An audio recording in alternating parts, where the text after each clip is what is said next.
Hello guys, we're back into another sprinkler method, and we're gonna do moon mango, celeste berry, and moon melon.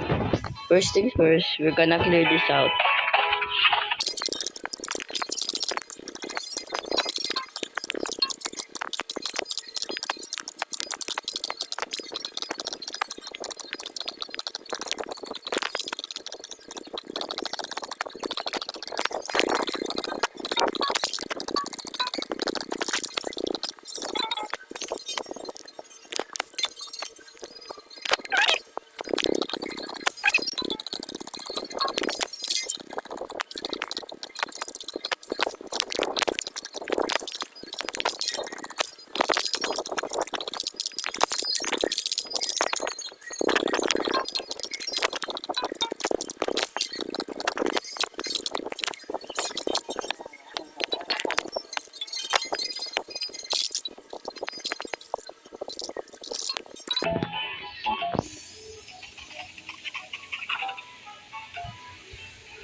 So just like that, now we're going to do is just place one master sprinkler.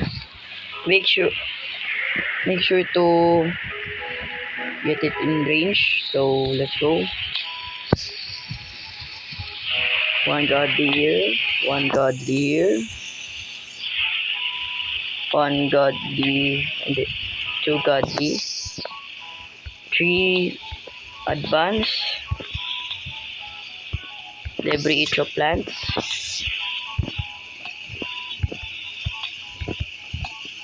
and do 4 basic on each plant.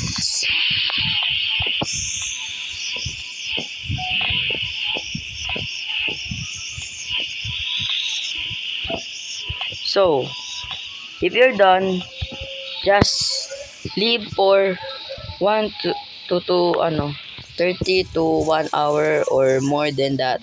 So let's go. I'll see you later. Hello guys, we're back after 30 minutes. Now let's see what's the price of this. Normal, Marmon mango, and a moon mango too. How much is this? It's a whopping 471k. So now what? How much is this too? It's a whopping 558. This. It's a whopping 81,000. So guys, this is the price of this. Okay. Now, goodbye guys. See you into the next video. Next update I will upload again. Goodbye guys.